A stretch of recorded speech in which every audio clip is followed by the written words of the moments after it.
ఓం శ్రీ గణేశాయ నమః. శ్రీ గణేశ పురాణం 44వ అధ్యాయము. నారదాగమనం. గణేశ దర్శనం. త్రిపురాసురుని చేత పరాజితుడైన శివుడు ఆ తర్వాత ఏమి చేశాడు? పరాక్రమంతోనూ వరబల గర్వంతోనూ మత్తుడైన ఆ రక్షని ఎలా చిత్తు చేశాడు?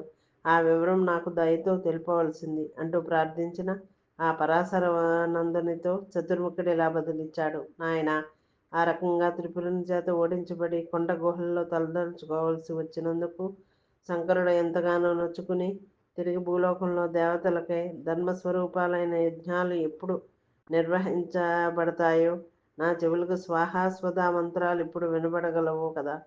తిరిగి దేవతాగణాలకు తమ తమ స్వస్థానాలు లభించేది అన్నాడో కదా.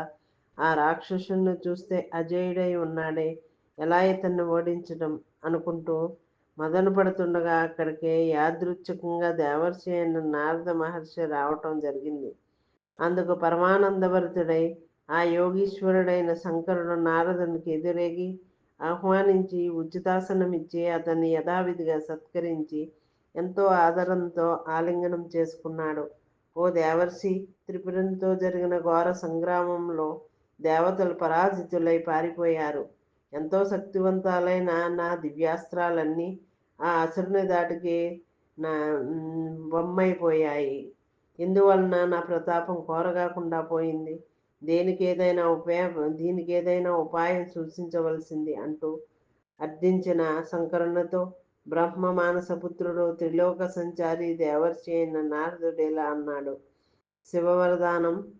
ఓ సదాశివ, నీవు సర్వము ఎరిగిన వాడివి, సకల విద్యలకు అధిపతివి, అందరినీ రక్షించేది, చివరకు హరుడవై సర్వాన్ని లయం చేసేవాడువు, అన్నింటికీ సమర్థుడవు, ఐశ్వర్యప్రదుడువు, అందరకు అన్నీ ఉపదేశించగలవాడు అయిన నీకు చెప్పగలిగినంతటి వాడును కాకపోయినా నీ ఆజ్ఞ మేరకు నాకు తోచిన సలహానిస్తాను అంటూ క్షణకాలం ధ్యానమగ్నుడై శివునితో ఇలా అన్నాడు. ఓ శంకర, నీవు మూడో కంటితో మన్మధుడు అంతటి వాడిపై అగ్నినే వర్షించగలవాడవైన పినాకమనే దివ్య ధనస్సును నీ చేత మాని పూనినప్పటికీ ఇంకా నిన్ను విజయం వరించలేదంటే కనపడుతున్నది. అందుకు కారణం ఒక్కటే. యుద్ధ సన్నద్ధుడివై నీవు రణరంగానికి తరలి వెళ్లే ముందు సకలార్థ ప్రదుడు, సకల విఘ్న నివారకుడు అయిన గణేశుణ్ణి ప్రార్థించి పూజించి ఆయన యొక్క అనుగ్రహాన్ని వడయలేదు. అందువల్లనే విజయం నిన్ను వంచింది. ఇప్పటికైనా నీవు చేసిన తప్పిదాన్ని గుర్తెరిగి ఆ గజాన్న మనసా వాచా కర్మన అర్పించి ఆయన అనుగ్రహాన్ని సంపాదించుకో. అప్పుడు నీకు గెలుపు సుగమం అవుతుంది. ఇంకో ముఖ్య విషయం, ఆ త్రిపురుడు కూడా సామాన్యుడు కాడు.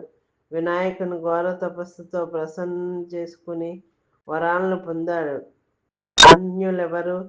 అన్యులెవరికి అతన్ని వధించడం సాధ్యం కాదు. అది నీ వల్లనే జరగాల్సి ఉంది. వినాయకుని దివ్య అనుగ్రహం పొందటం చేత అతడు కేవలం నీ శరీరం చేతనే, అది నీవు ఒకే శరంతో అతడు 3 పురాలను నీవు భేదించవినప్పుడే ఆనాడే వధించబడతాడని గణనాథుడు అతన్ని ఆశీర్వదించాడు. అందువల్ల నా విఘ్నహరుని ప్రసన్నుణ్ణి చేసుకుని మరలా ప్రయత్నించు. విజయం నీకు అవశ్యం సిద్ధించగలదు.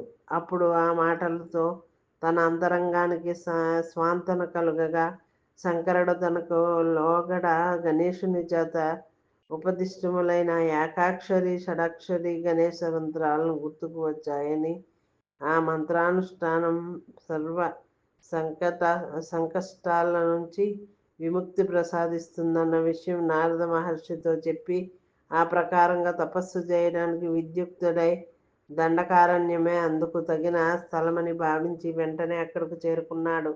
పద్మాసనంలో కూర్చుని ఇంద్రియములన్నింటినీ వశపరుచుకుని ఏకాగ్రతతో నిశ్చల ధ్యాన తత్పరుడై 100 సంవత్సరాల కాలం ఘోర తపస్సు ఆచరించాడు.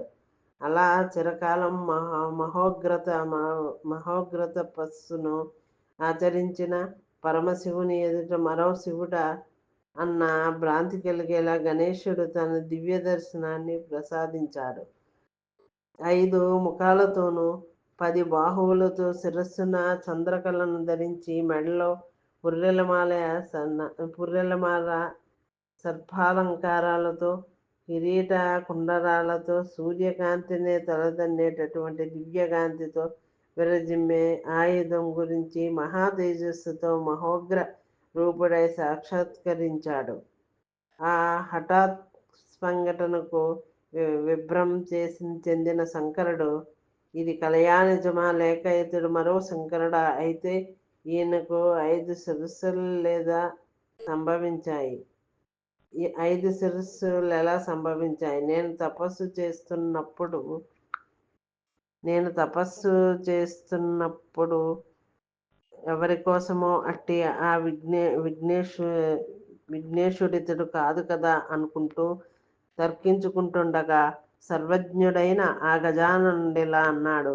ఓ నీ హృదయ కమలంలో ఎవరిని నీవు అనన్య చిత్తంతో ధ్యానిస్తున్నావో అట్టి గజానుడనే నేను. నా అనుగ్రహంతో తప్ప నా ఈ స్వరూపాన్ని బ్రహ్మాదులు సైతం గుర్తించలేదు. అట్లెందుకు? వేదాలు వేద శిరస్సులు కూడా నా స్వరూపాలే వివరించలేక మౌనమే వహించాయి. ఇక మానవుల సంగతి గురించి వేరే చెప్పాలా ఓ శంకర? ఈ సకల జగత్తుకు ఇంకా కావలగల అనేక కోట్ల బ్రహ్మాండాలకు సృష్టి స్థితి లయ కారకుడను నేను సుమా. సమస్త జగత్తులకు నేనే ప్రభువును. ఓ మహాదేవా, నీ మనోభీష్టాన్ని అది ఎటువంటిదైనా సరే అనుగ్రహిస్తాను. నీకేమేం వరాలు కావాలో కోరుకో. ఇది శ్రీ గణేశ పురాణం ఉపాసనా ఖండంలోని నారదాగమనం గణేశ దర్శనం అనే 44వ అధ్యాయం సంపూర్ణం. ఓం శ్రీ గణేశాయ నమః.